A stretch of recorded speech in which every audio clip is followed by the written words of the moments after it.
My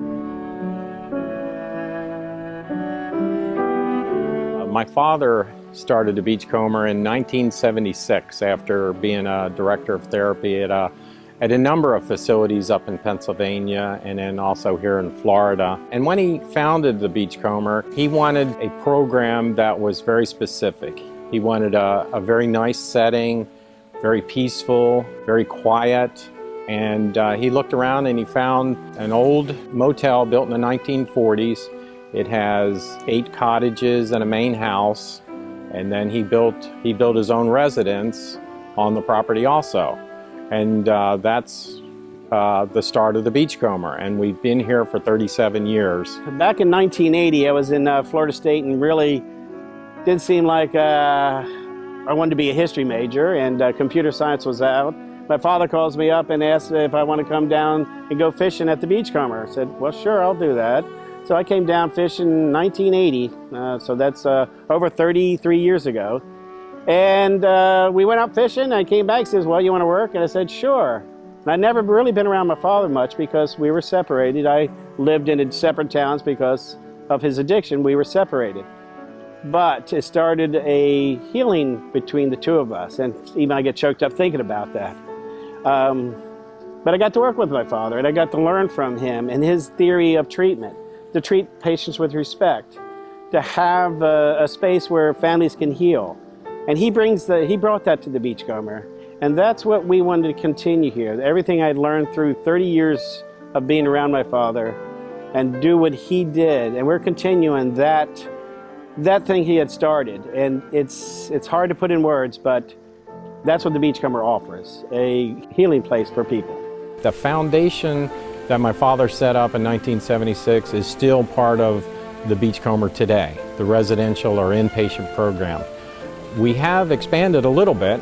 We've added some holistic items to the programs over the years, like acupuncture and yoga, to instill other benefits into the program. And then, of course, in 2012, we added an intensive outpatient program. And the one reason we added that was we saw a lot of relapsing once the clients left a 28-day program where they were, in one location on residence, just went out on their own into a halfway house setting or back home. So the intensive outpatient, or IOP, is a nice stepping stone from going from residential to being on their own in a working environment again. The Beachcomber's always been about families helping families through this terrible disease. In the Bryan family, we've suffered as much or more than any other family.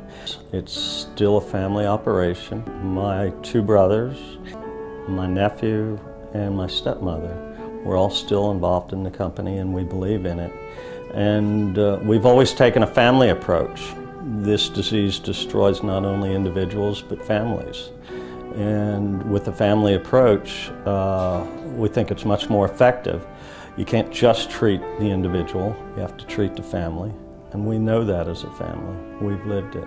Yes, I'm the grandson of the founder. It's really cool to be a part of this and be able to help people. Life is all about second chances, and my grandfather was given a second chance, and he used it to help people, and he's passed that opportunity down to us.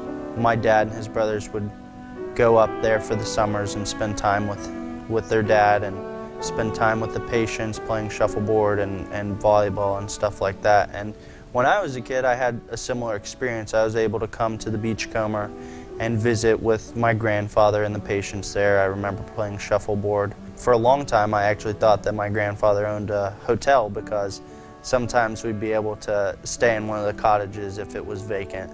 And not till later did I learn that he was actually an alcoholic himself, and that he had been in recovery all this time and helped so many people. And my perception of an alcoholic or a drug addict was somebody that was living under a bridge or homeless. And I could never imagine that my grandfather had been an alcoholic in the past because he was such a prominent man in the community. I was a client at Beachcomber 28 years ago, and I was lucky enough to know Jim Bryan. And he had a very contagious laugh and was just a joy of a man.